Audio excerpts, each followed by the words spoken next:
Hey, what's going on, everyone? It's your girl Yvonne Orgy here at the final hangout before the wedding of the century. I'm here with my girl Jeanette X. How you doing, boo? I'm good. What's up, everybody? Thank you for being here. And TQ is also here. TQ from P4CM. What's happening, mi gente? Oh, he went all Latino. Hola, ¿cómo tú estás, papi? All right, sorry. Um, just we multilingual up in here. Que no Uh, quería llamarte y decirte, yo like, porque no está. Yeah, we're not gonna do Why it. you gotta show off? Why you gotta show No, off? Just because we're you not gonna went do to it. the Dominican Republic one time for vacation, you come back speaking Spanish because you light skinned. Sometimes when you're a Negro Rican, like you, More like a Negro Rican. But anyway, sorry, sorry. So check this So, out. yeah. What we're gonna do too for everyone who's watching, we're gonna have you ask questions if you would like to towards the end of the broadcast. If you're watching on YouTube, there's a little thing that says "Be part of the conversation," like right here. Click on that. Come over to YouTube, and then on this side of the screen, you should see some question section. You can just add your question.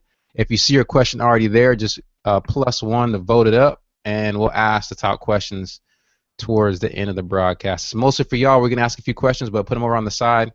And then also, y'all know the Wedding Jam is coming, and the Wedding Jam is going down this Saturday. It takes money to fund the Wedding Jam.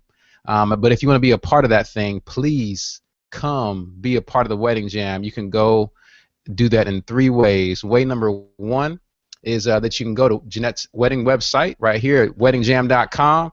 You can come through, click on the tickets and donations. You can buy a ticket to the event right there. There's only 103 of them left. About 40 of them have been sold in the past couple of days. That's number one. Number two, you can donate here on fundly.com/weddingjam14. Or you can be a fundraiser. You see, we already got about 3, 4, 5 fundraisers here raising money for Jeanette. So you can donate, you can raise funds, or you can buy tickets. All that is at weddingjam.com. We're looking forward to y'all being there this Saturday. And Yes, please take yes. it away. You're gonna be there, TQ. I'm gonna be there, right? For sure, for sure. We're all gonna be there. You guys make sure you get there early. I'll be hosting the ceremony. 'Cause it's like 18 things in one. Like you are getting the bang. Like I think you should just come there. Like if you're thinking of getting married ever in life, or if you should just come to the wedding just to be like, so that's how they do it out there in Hollywood. Dang, Gina, like just come. okay. It's a production. It's It's only people. one person that's hanging out that lives near Yeah. Hollywood, and it ain't me. You said what? It's only one person that's hanging out that lives near Hollywood, and it ain't me. So, All right. So you want to jump into the questions, T? Yes, go for it. Go for it. All right. So Jay, you got T minus 4 days to the yeah. wedding till Saturday. It's real. In these here streets. Are you having like some wedding jitters? How you feeling? I don't have jitters. I don't have jitters at all. Like, I'm not nervous about any. I'm not nervous. I think I don't. I'm not nervous because I'm sure about Okay. who it is that I'm marrying. So there are no doubts. So There are I'm not no. nervous. Are you the one, or should I look for another? Like, is that season is not going No. on right now. Mm-mm. Not, and if there's any nervousness or jitters, it's just a matter of like wanting everything to go right and wanting to be able to take care of the people who are donating their time and all those type of things, like wanting things to go as planned and wanting to do this in excellence. Outside of that, like regarding him, ain't no worries, no concerns. Okay. So Mm-mm. now, we watch all these wedding shows, Say Yes to the Dress, Bridezilla, et cetera, et cetera. So, I mean, I know you cool, sometimes a little bit every other day. But on the scale of 1 to 10, 10 being ridiculous, where do you fall as far as being a Bridezilla? Were you Oh, like, Bridezilla? yeah, Bridezilla? If I was scoring myself, I'd probably say a 1. I'm not really not that kind of girl, but there is one moment where like something happened. There was a miscommunication, and like some of the dresses kind of came back not what I was expecting, and Okay. I just I got quiet, and my expression was kind of like, okay. we're gonna figure this out. But as of right now, I'm not happy. But it Okay. wasn't like a bridezilla moment. Like that ain't me. All right. So you kept your salvation, is what you're saying. Well, the Bible talks about us being pure in our thoughts, so I did still have to repent. It just wasn't an outward. It wasn't an outward. Yeah, she saved for real. Let me tell you all right now, this chick is saved for real. Now what is this I hear about you releasing your phone number on social media? Like what happened? Like you just letting the world know to call you? Like you need a hug? What's going on? Here's the thing, like I'm going bananas right now. I don't know if anybody knows who AD is, but I've been texting AD information I was supposed to be sending my mama. Like my mind is all over the place. I'm just trying to get things done, and so in the midst of everything, like that's some of the things that happened. But at this point, like I started getting just a whole bunch of love and encouragement. So we're gonna leave it like that, and just until after the wedding is over, and then I'm gonna go ahead and change Was it that. all just love and encouragement, or was there some dude somewhere was like, "Hey, shawty, I mean, if Matt ain't the one, holler at me." Did any of that happen? Actually, I did No, see. I saw one comment. It was one comment on Facebook. It was like, "Oh, she getting married? Man, I was about to really use that number though." Yeah. right, I've gotten a few phone calls that's like, man, like I didn't even like know for real, like and it's like updating me, like, hey, like when I first saw you, do you know what I thought? I was like, this is not like, it's not beneficial right now at all. Like, It's not the have time. you seen my Too man? late. Like, have you seen his arms? Like, we're not having this conversation. Hysterical. So you about to just take your phone, put it away, get the new iPhone 6, and get a new number? Is that what you about to do right now for the wedding? I don't know about the upgrade because you can't be asking for fundly.com /weddingjam14 donations thinking about an upgrade on the phone. I don't have, that's not even in sight. Like, I'm just barely holding on. Like, so no, Hysterical. there will be no upgrades. But If but we um, if uh, you get the, an iPhone 6 Pro, if you get an iPhone 6 for a wedding gift, we know what you're gonna do. You're gonna pawn that, be like, nah, this is for that food we served everybody. That's what that is. All right, we want so everybody to eat. You know. everyone's gonna eat good, and you have good food. You're not trying to do the like rice pilaf. You're trying to do like real food. No, I don't. I'm not a fan of and it's not a disrespectful thing to anybody who has done that because I just jumped in over my head, not knowing the tally up of what was going on. I think just traveling so much and thinking that I could stop traveling within a month and try to do everything was just crazy. So shout out to the rice pilaf and the chicken breast and the vegetable medley, but um, I'm That's not grateful for your wonderful people in place and we're gonna eat good. all right. So there is gonna be a lot of stuff going on. Like I was told Jaden Smith might just show up as like white Batman. I don't know. Like there's so much stuff to be expected. Can you give us a hint, a glimpse? Like I don't know. Like you have access to so many people and there's so many things happening. What can I expect as a wedding goer to Wedding Jam 14? What can I expect? Can you give us a glimpse? You can expect the unexpected. I'm just trying to think about how much to share. I will say that if you have seen Coming to America, there will probably be some derivatives. Okay.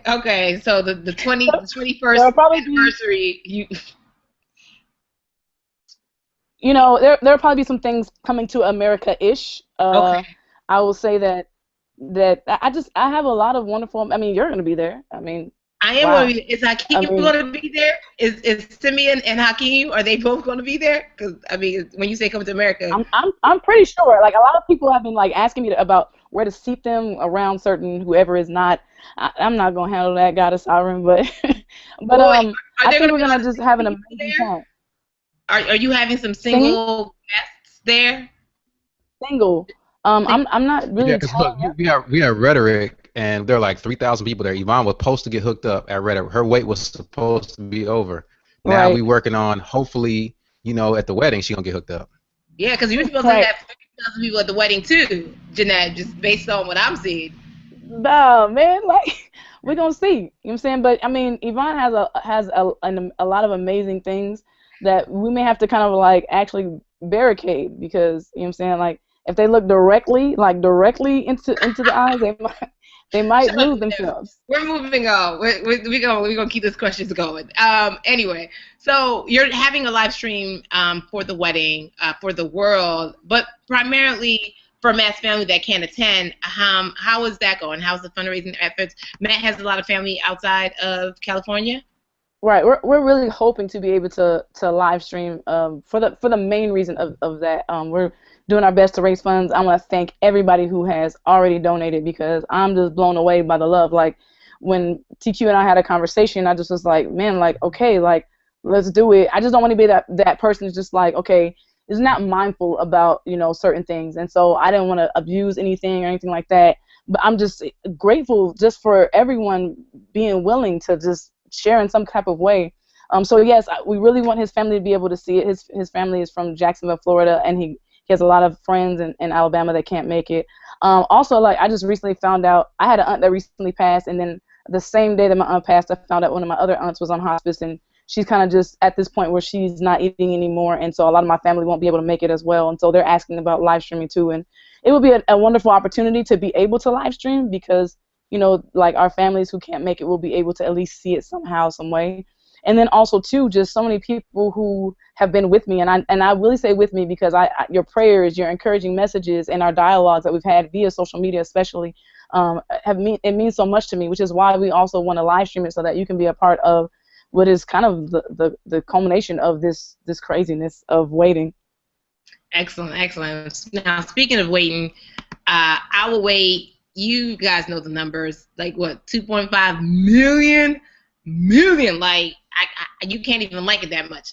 2.5 million views, 35,000 likes, etc. Now, I did notice that they were like what, 273 dislikes. Like who were these people? And do you have words for the 273 people who disliked I Will Wait For You?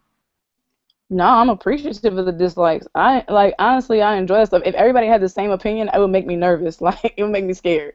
This is a piece that actually got played on World Star Hip Hop, like that. And there was amazing things that were said. I mean, somebody was like, "Does she have an animal on her head?" And like, for me, that kind of stuff is hilarious.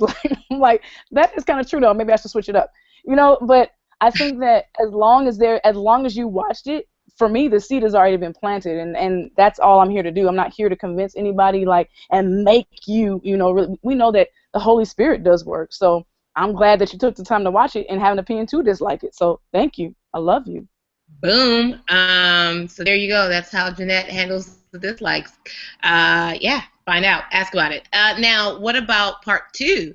Now, come Saturday, by the grace and the glory of the Most High living Jesus, who reigns on the throne of grace and who lives, the wait will be over, is what I'm trying to tell you. The wait. there's King Jesus is risen. The wait will be over. Now, will there be a part 2? Like, I know there's so much to expect. And I don't know if Matt's watching or if he's not, or if this is a secret. Will there be a part 2 of I Will Wait For You? Like, I waited for you. Like, I'm so glad you came because now I don't have to wait no more. I don't know what the title will be, but will there be a part 2? Stop the press. Wait 1 second. Well, I just found something out, y'all. It looks as though the wait, like she got a hand on the booty right there. I don't know if she's been waiting all the way. Look at the hand. The wait should have been lasting at least past the photo shoot. Hey, wait. She almost grabbed. That was pre-grab. That was It look a lot like. I have an explanation for that. I have an explanation for that. First of all, anybody who has seen my fiance knows that he has not one, and literally the doctors told him he had to eat more like crazy because he has 0.4% body fat. Like he has no body fat. And I actually thought that was his hip. I couldn't see. Like his bones and his muscles feel like the same thing. Really? Like I know. That's what you gonna say right now on national, international. And this is how you know. And look at my expression. If I was touching his butt, my expression would be this. Not that. Hold on. Let's check the expression. Let's check the expression one more time. Let's check Hold on. Let's see. Does that look like an enjoyable expression? That's me from the That looks pre-lip poke. It looks pre-lip. That's about to right to poke out. They caught you early. Man, nah, Listen, Jeanette is a great actress. She was like, if my face don't say nothing, then my hand can do whatever. So I'm gonna look straight. She's a great actress. All right, the wait. I saw the last video, one of the last videos when Matt came to pick her up at the airport, and there was just a shot of his back. And so I'm not mad at my girl trying to cop a feel early. I'm not mad at it because when I saw the back, I was like, whoo, hey, glory! I started speaking in tongues. I was like, She Turaba Santa. He is. Listen, does Matt have a brother? This is what I'm trying to find out for myself. Matt has 2 brothers. And they coming to the wedding. Yeah, I think. Yes. Yeah, we working on it for you, Yvonne. We trying to work on it, girl. I appreciate you. I'm telling you, there's a goat that is going to be slaughtered for one of y'all. Just.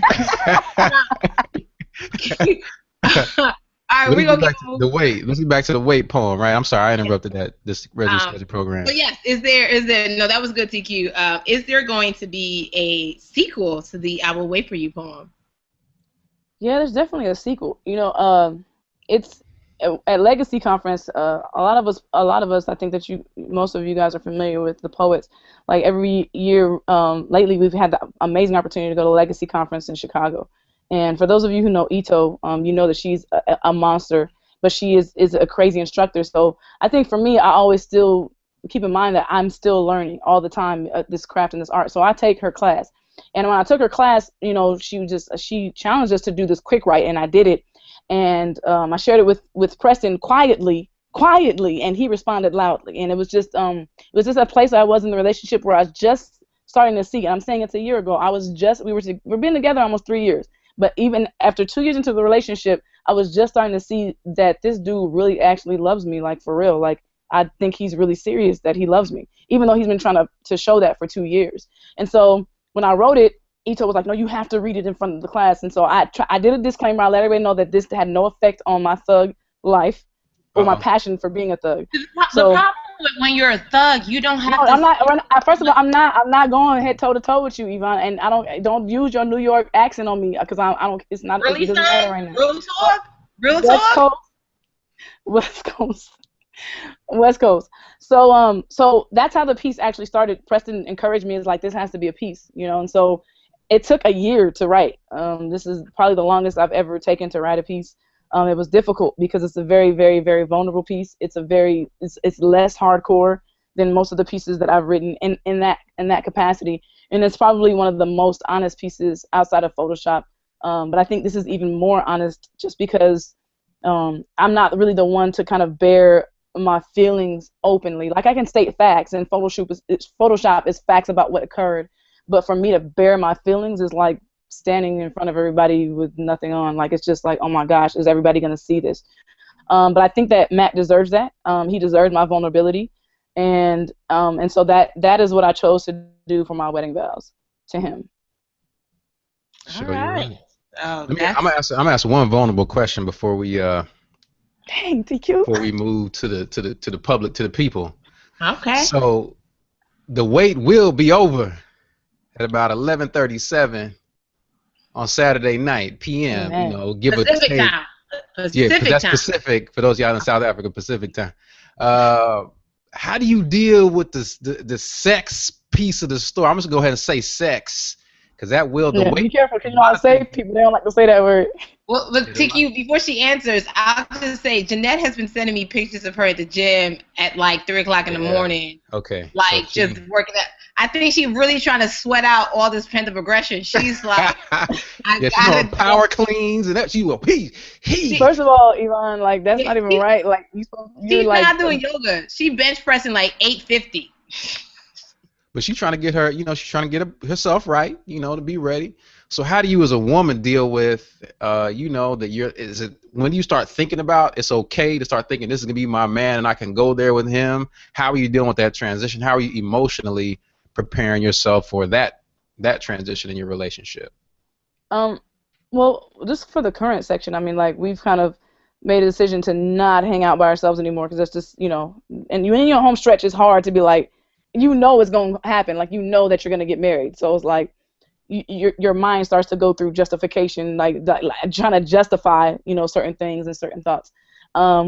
But I think that right now, my main thing is I'm so focused on stuff going right that I have very little time to be focused on that, which is good for me, actually. It's really good for me. But there's still all those moments where I gotta be like, hold up, like you ain't there yet. Just kind of like, just get to the finish line. Just get to the finish line. Because if I do allow myself to go there, like I will go, and then that won't be good at all. You know, he gives me a lot to work with in my mind, so I just need to just we're not gonna see each other till the wedding at this point. So Okay. I mean, are you gonna tell the world about your playlist? Because you have a yeah, playlist. no problem. Like telling about my playlist. Like I definitely have a playlist for after the I do's for sure. Like Okay, so that's you're Like I you're said, not you listening. probably get the. we're gonna use Fred Hammond. Are you ready for your blessing? No, they gonna do melodies from heaven. Rain down on me. Now you want some energy? Get Kirk Fuckett. Now this is all to all of my people who are in the back room and the bedroom, from the front room to the side room. All my people say. Oh my gosh. It's gonna be the stomp, but it's gonna be the non-Christian stomp. Right. It's gonna be some other kind of. Yeah. So let's go to the audience questions on that note, Yvonne. I'm sorry. Oh, I'm sorry. We were supposed to say saved. I apologize. No, you got you. It's real. We don't want to, put the people to the test. Right. Not everybody is married on this video chat. They stay trying to get through. And praise the Lord. So Grace Tinu Agbula, that sounds like my African sister. She asked, how did God confirm to you that Matt was your man? Secondly, did you and Matt ever break up during the courting process? If so, how did you hold on to the conviction that he was the one God had you waiting for? Two-part question. Gotcha. I was locking it as it was coming in, like Safar. God, I wanted a specific sign. Like I wanted like to wake up with an angel at the foot of my bed with like huge wings and just like speak and say like he is the one. It wasn't a matter of that. God confirmed it for me the more I looked through Scripture and the more I saw the similarity of Scripture with his life. It wasn't a matter of like, oh, okay, this or that. And then the fact that the same way that Christ is so sacrificial, Matt didn't wait for me to quote unquote love him back in order to continue loving me where I was. And so that's really how it was confirmed, because I would look at his life and not look at Scripture, and I would look at his life and I would look at Scripture, and I tried to convince myself that he wasn't. So it took more confirming that he was for me, because I tried to convince myself that he wasn't. But it was more so a lot of prayer and a lot of prayer on his end. But I think sometimes people, there's this big expectation and fleeces, and sometimes that works out for people like that. But for me, I think the Lord was growing me in an area of faith to trust God more, and to trust that he was leading me, and to trust that, he wasn't in this thing where he was just trying to lead me into a situation to harm me. But that's what the confirmation was for me, his consistency in his life. Matt and I, before we actually got together, like there was a long process of it kind of was like an iCloud. There's a lot of up there, but really, so actually TQ had to really be the one to kind of bring us together and actually help us bring some clarity to that. He kind of got to a point to where I wouldn't give him like a title or a commitment of my boyfriend at the time or being in a relationship, because I didn't want to commit. And so, we had a very life-defining moment for both of us where he just, TQ sat down with us and just asked us to take some time away with the Lord and really seek God. And that was where the Lord showed me, that I was, the first 2 days I was good, but around that third day when I thought that brother wasn't going to make it for that week.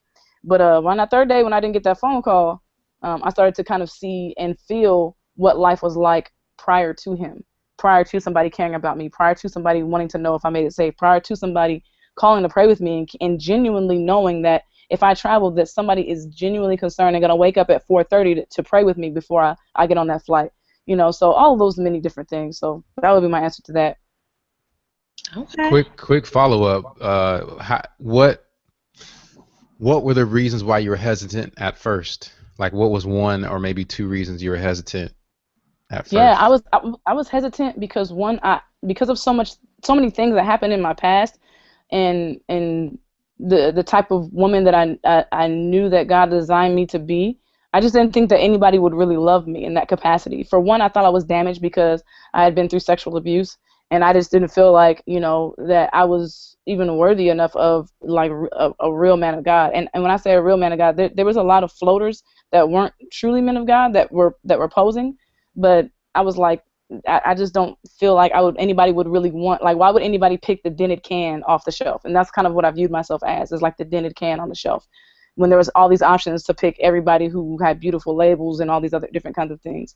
The other thing was, I just didn't think that I would have somebody who would accept me for me without me having to change me. Now, I don't want to say change in the capacity of growing and becoming more mature in Christ, and also being sharpened, because there are some things that Matt has shown me about myself that are not dope, or not nice, or not good, or even the way I say things sometimes. Like, those are things that change. But when it came to my personality, or when it came to me being outspoken, or when it came to different things, I found out that's not the woman that a lot of guys want. Sometimes a lot of guys want the woman who will just kind of like say yes and be the showpiece. And I don't necessarily mean like just in the capacity of Christian guys. Just sometimes they just, you know, they didn't want to be challenged, or, you know, any of those type of things. So I was like, I don't think there's going to be a guy who really wants me. I mean, the past 6 relationships, every guy asked me when was I going to press my hair. So, you know, like, they're not the one. So, you know, I had just learned to get comfortable with being who I was. I had just learned to be like, okay, like, no, this is me, and I'm cool with being me. And I do like basketball, and at the same time, I like rocking heels, and I like both of those things, and it's okay. And whoever doesn't accept that is fine. I'll just continue playing my guitar in my room by myself. Okay. And that's good. That's good, because, you know, there are girls out there who are late 20s, early 30s, and, you know, they're getting that pressure, like, maybe should I change? What should I do? Like, you know, maybe it's me. Maybe there's something wrong with me. But you held your course. You held your ground. You were who you are. You are who you are. And the right one for you is matched to your sensibilities, to your characteristics. Yeah. So I think that's good encouragement. All right, we're going to keep moving. There is another question on the ground. This one's also from Tina. She says, from watching the I Will Wait For You videos, you said that you finally gave your fiance a chance due to counsel from others. What were the reasons why you were... Oh, wait. What character defects, other than pride and selfishness, did your relationship with Matt cause you to confront? So what things in yourself, that's from Shanita Dion, what kind of character defects did Matt in your relationship with him cause you to kind of like look at in yourself? The first, other than pride and selfishness. You know, because that was a given. One of the major character defects I think I had was not thinking about the way things would land on people when I communicate. I think that being in a position where I had kind of just been silenced for so long, once I learned to kind of get my voice, it just was like, okay, cool, I got my voice, so I'm going to say what I got to say. I was that teenager who, like, I knew I'd get popped in the mouth if I said something smart, but to me it was worth it. So, because I was like, I got to say, you heard what I said, though. And so I was crazy. And so when it came to not only speak the way I spoke to him, it made me reevaluate the way I spoke to other people. So that was a character defect. It's just because in that capacity, I wasn't esteeming other people higher than myself.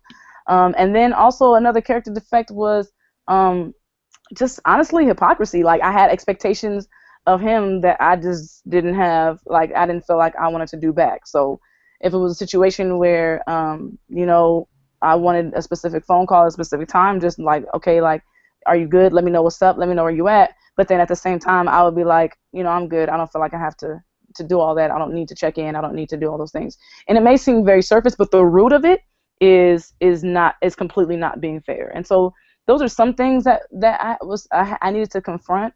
But I think honestly, pride and selfishness, even though other than pride and selfishness, like, if we get to the root, like, all of the things I'm talking about kind of trickle down to those major things. Pride and selfishness were those major things. So for me, like, it always kind of went back to that. That was the root of it. Okay.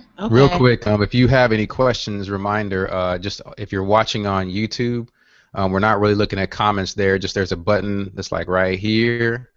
This says to go over to the be part of the conversation. Click over to Google Plus if you have it, and then over on this side, you'll be able to put in some questions. If you see one that you like that's like yours, just +1, move it to the top, and we'll ask the more popular ones. that fit into the conversation that haven't asked already. If you see your question, we don't ask it, we probably have already answered it before. So please go ahead with the next question, Iman. All right. This one comes from Miss Denise Martin. She says, what are you most excited about in married life? Or what are you looking more forward to after Saturday? Obviously, aside from, doing the nasty. And is it really nasty if it's in the will of Jesus? I don't think we should call it the nasty. I think we should call it, other than doing the blessing. Can we call it doing the blessing? All right. I don't know. I mean, well, I think, for one, I think doing the nasty or the blessing it's still twofold. And I'm just gonna be completely honest. Like, being someone who's come from sexual abuse, there's still concerns that are kind of at that state on my mind. And so, while at the same time I do look forward to it, I still have to pray and ask God to help me, because the only context I've known intimacy physically has been in ways that have not been a good situation, have not felt good, have not or things that make me kind of go back in my mind. So I'm in prayer a lot, like, God, don't let me or help me, because I don't want to, equate certain situations or certain things to be a trigger. And I don't know if those things will happen. But what I am very confident about, which is really awesome, is that I have an amazing man of God, man. Like, when we've had those hard conversations, and he was just like, yo, like, if it doesn't go down, it don't go down, because I'm not marrying you specifically for that. I just want to be with you through it. And so that to me was like a huge thing for me. So to know that there's not this, this crazy expectation, is a wonderful thing. The other thing I'm really looking forward to is exclusivity. And I mean that in a real way. Like, my life, it can be very complex, and I have a huge family, have amazing friends, and I love to extend my life. And so a lot of times I get split up in like a lot of different parts. And sometimes it can be a lot of things where it's like we get interrupted, and also too, just for accountability, we haven't really been like by ourselves. So I'm looking forward to just being able to like watch Netflix and not having to end it at midnight, and we get to chill. And I'm looking forward to like laying next to him and having like real conversations that don't have to stop, that are getting really good at 11:59. I'm just looking forward to just life with him in that capacity, and growing in being one with this brother, because that and seeing what God is doing, for both of us, and bringing both of us together, I'm looking forward to what God is going to do, like, through us as a union. So those are the things I'm really looking forward to. I'm just looking forward to being with that guy. Can you talk to something you said in there? I thought it made me think, when you get married, you talked about your family and them being involved, and them being used to being involved in your lives. Mm-hmm. Can you speak to not to the people, like, this isn't necessarily to your friends, what I'm about to ask, but it's to the people who deal with this issue. What do you say to the folks that are like, your life is about to change, and the Bible even talks about, for that first year in the Old Testament, men wouldn't go off to battle because they should be building up their home and things like that. How do you talk to people the friends of the person getting married, to say, man, life changes. It doesn't mean that I love you less. It just means that I'm in a different place. And how are you going to handle that? Does that make sense? Yeah. One thing I've tried to do, especially with people that are really close to me, is communicate and have those conversations now. And it's hard for some people because I'm a person that loves hard. I'm very difficult when it comes to getting in my inner circle, but when it gets in the inner circle, like, I love hard.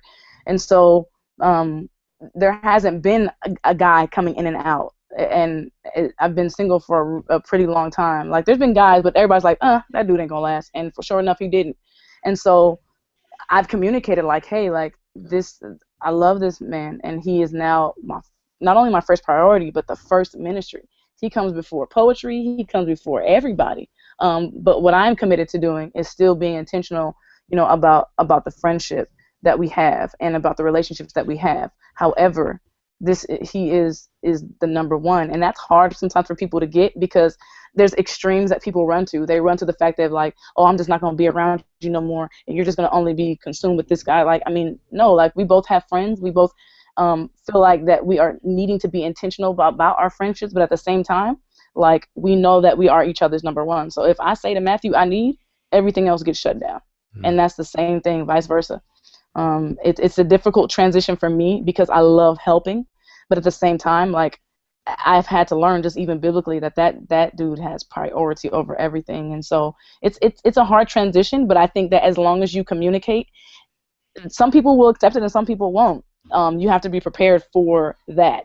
But for me, like, and I've communicated with Matt, like, hey, like, these are some people who are really significant to me. How are we gonna what do you think our time should look like, and how are we gonna divide that up? And some stuff we're just gonna have to live it out and see what we need from each other because we haven't lived together. So yeah, I think it's a matter of all of those things together. But the extreme most important thing I've learned is the communication of it all and being intentional.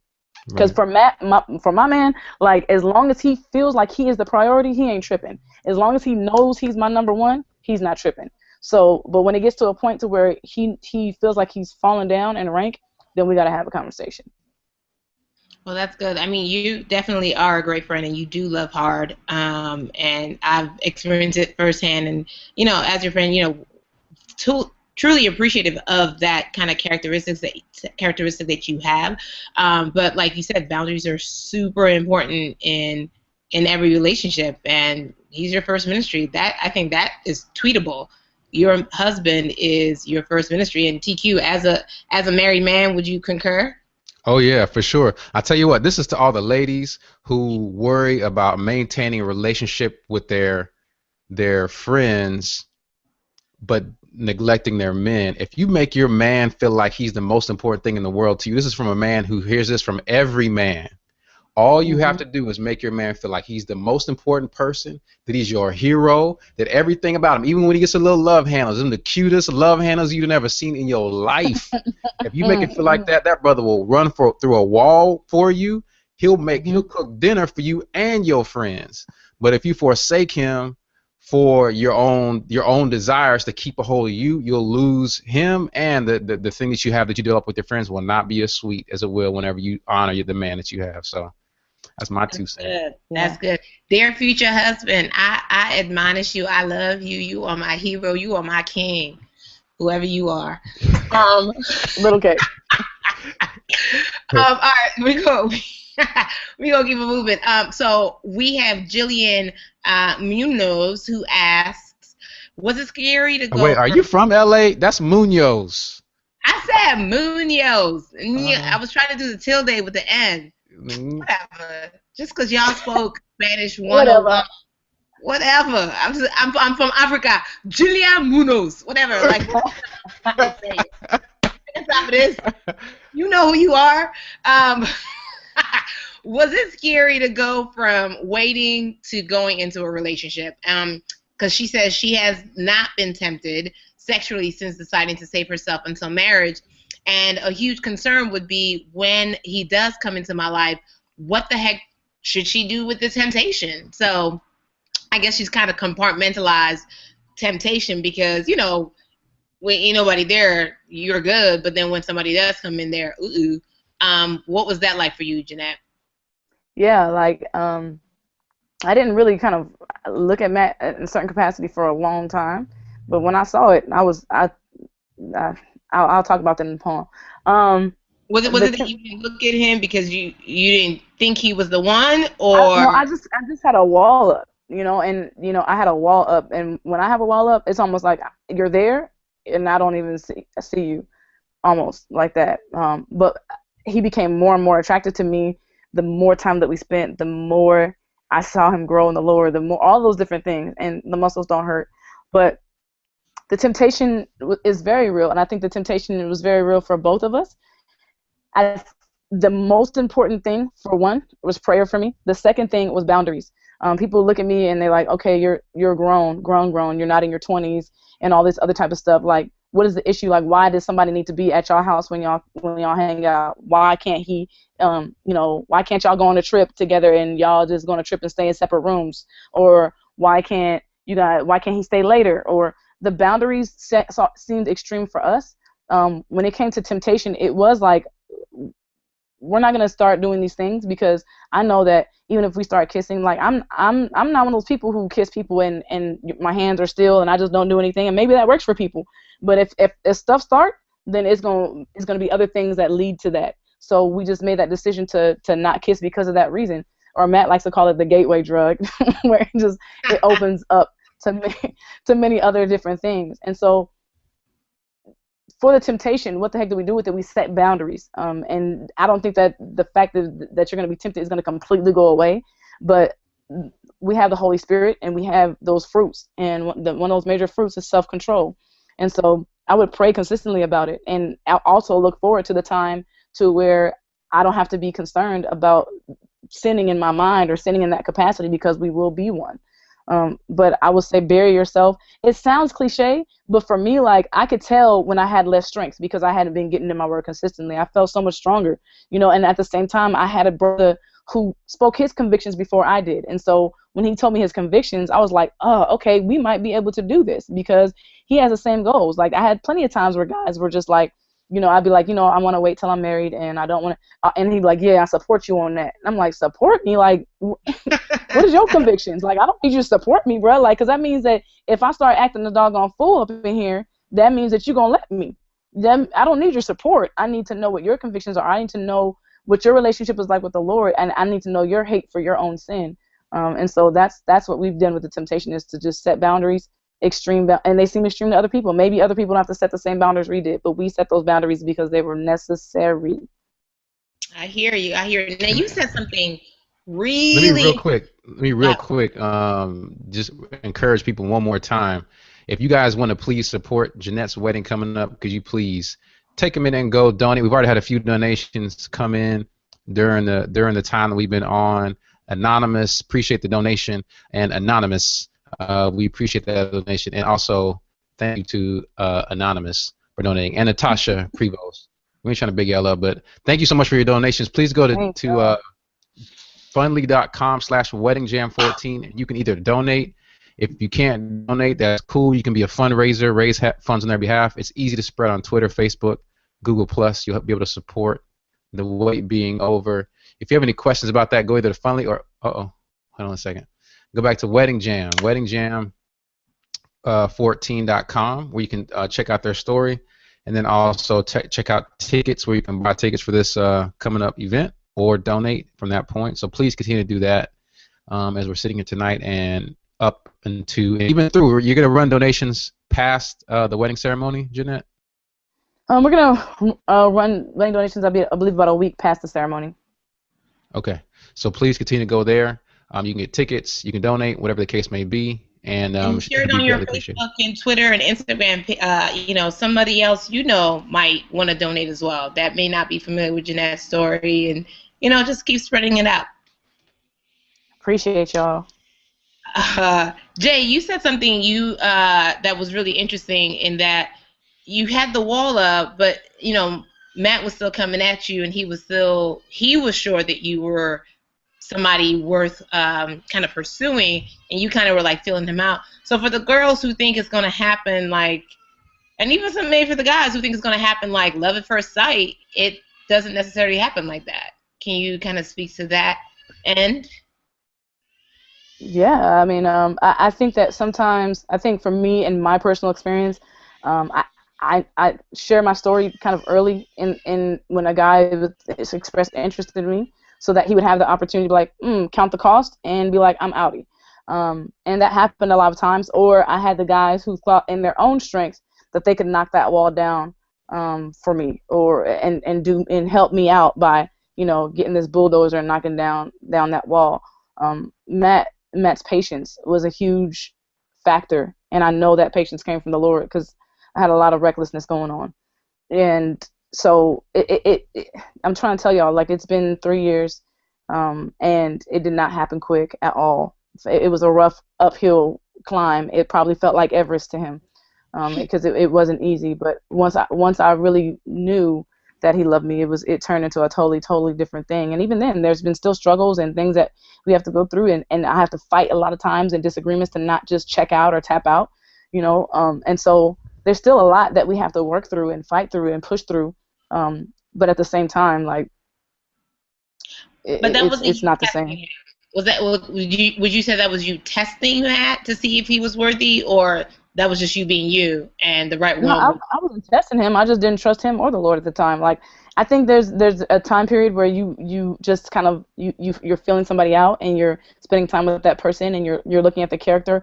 I'm not sure about the whole testing thing, but by spending time with anybody, like if anybody was interested in me, I just would like chill with them in group settings and give it time. I wasn't a person that rushed into things. I wanted to see how they related with their friends. I wanted to see how they related with their family. I wanted to see what they did and how they were involved in their community and their church. I looked at those type of things first because when you start dating, like people put on the dating costume and they start, putting on the best of their best. And so for me, it just took a little minute for me to see, like, is this dude is he really this patient? Is he really as honest? It was a surprise to me. So yeah. Okay. That is the real people. That is the real. So I think that sometimes, really quickly, sometimes women like they from my conversations, like they have this thing where they're testing this dude to see if he's worthy. But sometimes if we change that energy to focusing on ourselves more so than that, we'll be able to see much more clearly. There's a lot of things that I've projected in different situations where it's just like, I don't even know if he's worthy enough. Is he even good enough? Like, no, like, first of all, let's deal with me. And that's what the Lord was showing me, like, let's deal with you and let's deal with you growing in me. And I'll help you to see clearly whether or not this brother is the one. Got it. So sometimes when they say it's not you, it's me, that might be it. It is me. That might be. That might be it. Like it's not you. It's me. Like believe that, brother. I tried that one. That brother still didn't leave. And some sisters might need to do that. They need to be like, you know what, boo, you cool and everything, you cute. Just give me like 2 months. I'm out of order right now. You might need to have an out of order sign on deck. Like just put it on yourself. Like I'm out of order. Like you might be the one, but just not right now. And that's right. Okay. Because I learned if it's God, it doesn't spoil. Like Matt was hanging out there while you were still trying to be gangster and act like he won the one, and he hung on, and now y'all wet and jamming. All right, moving on. How did you know that you were ready to begin to date? Because you said, you were cool being single for a while. You was playing your guitar alone in your room with the lights off. And how did you know you were ready to date? I know, I'm a jerk. I know, I am. That's my problem. Cool. So I'm single. I know. A quick answer to that question, I didn't. I was very comfortable. The Lord has used this relationship to help grow me, and I wasn't ready to begin to date because I wasn't prepared to be that vulnerable with anybody. So I didn't want to share. I didn't want to do any of those things. So I didn't know that I was ready to date. I mean, I had people that if I got bored, I could call for a free dinner and a movie. But that's real. That free. And even that was trifling. So I just want to clarify that I'm not telling anybody to do that. It was trifling. So I've asked for forgiveness for that. Are you apologizing to Ray and Leroy and Ray Craig and them? Dante. but that chick that El Pollo Loco bowl was amazing though. I hope that's not what you went. Oh, they didn't take the Pollo Loco. Any day, I took the chick to Burger King. Sorry, love of basketball. There you go. We are going to move on. We got more questions. Guys, keep your questions coming. We got about 10 more minutes, and so we see them all, so we're going to try and get to as many as possible. We got another one from Grace. She says, Jeanette, in the early episodes, you have mentioned the age gap between you and Matt. Oh, she going there. She going there. In the past, has the age gap between the two of you affected how much you respect Matt? If so, how did God help you to get over it? And she says, I ask because I sometimes get caught up in ageism. So Jay, I don't know if you want to talk about the age gap. Do you want to say how old you are or how young you are and how much? How about just the gap? Just the gap. Yeah, just the gap. Okay. There's close to an 8-year gap. It was very difficult because my youngest brother, who I changed diapers and held on my hip, is older than Matt, who's also named Matthew as well. So this is about a 7 or 8 year gap, and it did play a part. It did play a part in respecting him in the beginning. And I would make a lot of jokes about it. His nickname was Winston from How Stella Got Her Groove Back. And you're cute over that. She has grown since then. It was Casey. She's grown since then. Okay. Yeah, I have grown since then. But it was a serious conversation between me and him, and he just he talked to me like a grown man one day. He's like, listen, I don't like it, and I don't appreciate it, and I feel disrespected when you do it. So I don't have a Did he problem put with some it, bass in his you know. voice? Did he And did he say like real deep, like he girl? tried to put a little bass in it. Yeah, he tried to put a little bass in his voice, but I like it. It's funny. I mean, it's not funny, but I respect him because if there's been other guys who try to get serious with me, I'd be like, boy, please, whatever. You still Winston. But The my conversations heart do is it, for but you're not gonna do. no, my heart is for that brother. And so if he said he felt disrespected, then Mm. it still kept slipping up here and there. Um, but I know that a major thing for him is being respected. And you know, there are certain things that he threw out to me. He's like, you know, there are certain things I've had to think about, and I don't play around with those things. You know, he's like, you are older than me. What if there's situations where you know you have trouble bearing children, or what if there's situations where you know? And he just laid it all out, and I was like, well, dang, you have to. Okay, he helped me. You helped me feel that. You know what I'm saying? So you know, he's like, what if I just wake up one day and you just look old? And I'm like, okay, bro, like Oh. it's clear. You know what I'm saying? Because I get it. like I get it. He had stored up every one of them Winstons and let them all out at one time. at one time, like, oh my gosh. But the major thing was that he felt disrespected, and so I would think that the major thing is to not get caught up in ageism, especially if you're. But now, if you 15 and you try and talk about you with somebody who's 30 or something, like we have to have a conversation. Yes. But for the most part, it was difficult. And my mom's advice was, she told me that, you know, I had dated enough old fools, then maybe I should probably try this one.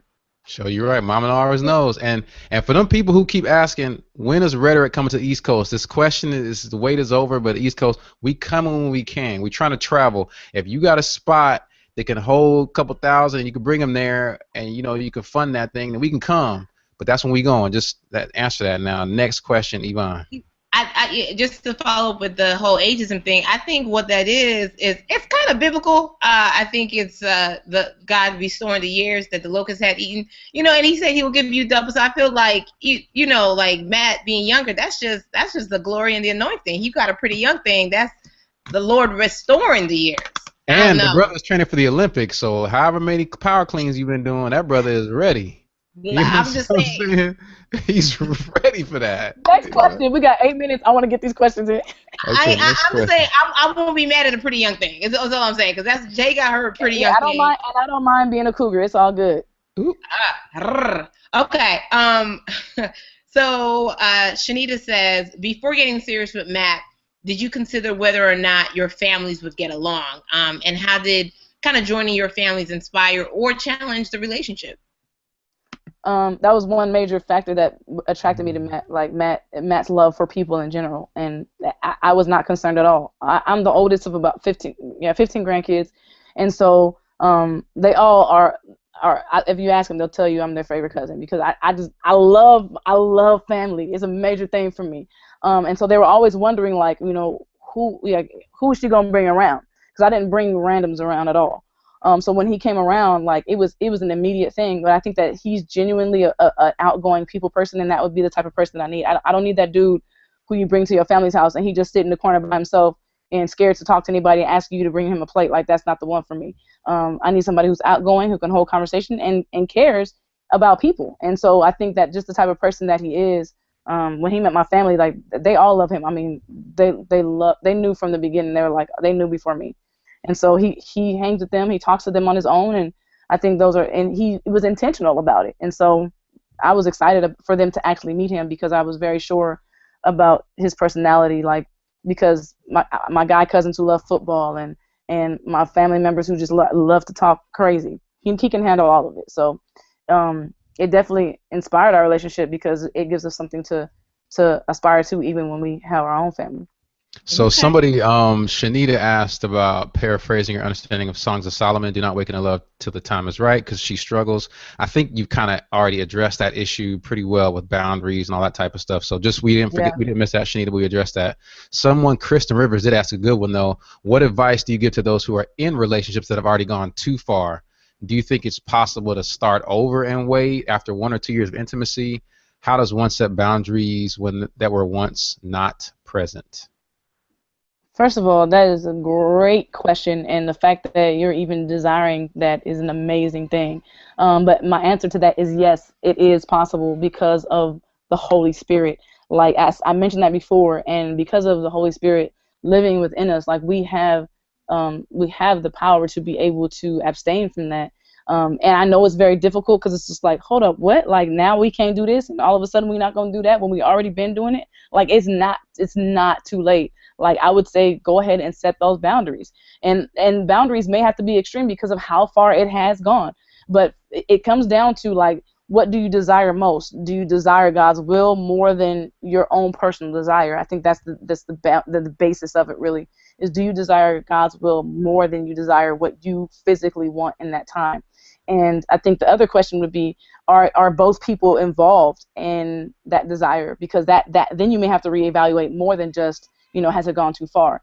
I think if both people love the Lord and both people are willing to do what it takes and both people are willing to be subject to accountability, I think, and both people are on a grind to pursue Christ all the more, then it's definitely possible to do that. It definitely is possible to do that. And I'll I would tell encourage you, we at the church we used to be at together, there was a couple who they were living together, had a child together, and the guy moved out and moved into the church and slept on the couch for like 3 or 4 months while they went through premarital counseling with the pastor. They didn't stay together for all them months. He went by to see their child together, but they ended up, they got married and, they live a life after Christ. So, that's it's possible. It's what, like you said, Jeanette, what kind of commitment are you willing to make? Mm-hmm. And to surrender your will to God's will. So that's a lot of people plussed up this vulnerability. How do you measure how much feelings to share, intimacy with boundaries, etc.? When did you put up boundaries? Again, I think that's one we addressed well, Shanita. So we're not gonna ask that one. But okay. Someone did. McKinney Griffin did ask, where do you see you and Matt in 5 years? Prayerfully wherever the Lord has us, and I would be crazy to make the mistake of I think of saying where I think we would be, because everywhere I thought I would be, I am not. I would never have told you that I would be in a relationship with a guy that was approximately 8 years younger than me, who is who he is and graduated from the master's seminary and all this other kind of stuff. Like I wouldn't have said that. So prayerfully in 5 years, that we're still doing our best to obey the Lord and loving each other even more than we did the day that we said I do, and just pursuing God's will, honestly, and that we were growing in our relationship all the more. So we'll see what the Lord does, and hopefully, I can say hopefully, it'll be a couple of medals. You know what I'm saying? Okay. Right. Oh, you're gonna be in was it Rio? Where's the Olympics? Yeah, it's in Rio. Rio. Okay. Go for the gold, Matt. You already got gold skin. You might as well go for the gold. I'm sorry, I'm a jerk. So hey, Jay, do you guys want kids? I know it's you ain't even crossed the threshold yet, but do you want kids in the future? And if so, how many? Yeah, there's a question was asked at my bridal shower, and we did the game where like he answers and I answer. What was his answer? What was your answer? His answer was 15. Okay, yeah. So he's not walking in the spirit. He's not walking in. No, but honestly, our desire is we want to have as many as we can afford, and that's just the honest to God's truth. We want to strap up young ones, and also it's not like I'm bearing all these children.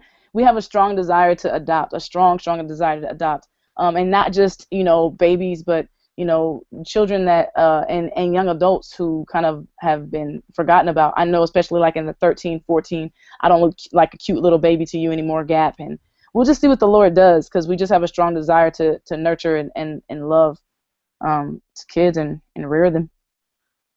Dope. All right. I hope you guys are enjoying this, and again, I hope you guys are praying for Jeanette, and hopefully donating, spreading the word. T-minus 4 days. It's going down. The Wedding Jam 14 is not a game. It's really serious. So again, if you go to the website weddingjam14.com, you can see how to donate. You can see how to be involved, how to get a ticket to be part of it. Come and be part of it, because like Jay said, she wants you guys to be a part of the festivities. I think we got time for one more question. It says, in the Word, the wife is referred to as a helpmate. In your marriage, is your role to help his ministry, for him to help your ministry, or to allow God to lead you both in separate ministries? What are your thoughts on that? So, there's no her ministry, his ministry. We're one, and so we don't view them as two separate things. Matt is very supportive of the things that God has called me to do. I'm very supportive of the things that God has called him to do. We don't view it separately. And so yes, that is my role. And there are going to be a lot of times, I'm sure, where it's just going to be like, hey, what do we do in this situation? But what I can tell you is, because of his character, I trust his leading. And I can honestly say that, like, I see that he wants to honor God, so I'm not extremely worried about his selfishness. But there are going to be some times where I probably don't know why he's making the decisions for us that he's making, but I have to trust the Lord all the more. So my thoughts are like, like whatever the Lord's leading is on that, and we're both going to be in prayer about that. But it's not a his thing and a her thing.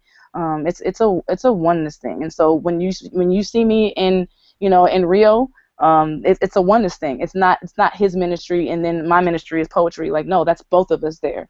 And when you see him at Rhetoric, that's both of us there. So it's not a separate thing. Excellent, excellent. All right, guys. Well, I think that's it. I think that's all we have time for. Thank you, Jay, for taking the time out of your super duper busy wedding planning schedule to be here. I mean, she got dance practice. There's so much going on at this wedding. Like, I'm telling, I know some stuff. I don't even know all the stuff. I should know all the stuff. But anyway, y'all are in for a treat. If you're coming to the wedding, like, get ready. If you're not going to be at the wedding, you've missed half your destiny. I'm so sorry. But again, you might be able to we might be able to stream it live. So please get your donations in. Jay, thank you so much for being a part of it. Matt, even in your absence, your presence is felt. I'm so excited for the both of you. Honey Bunches of Oats, man, you waited, and it's almost over. So we're praying for you. We're believing God for you. And to everybody who tuned in, we thank you for watching, and we thank you for asking your questions. So we'll check back with you guys again after Saturday. That's it. Good night. Thanks, y'all.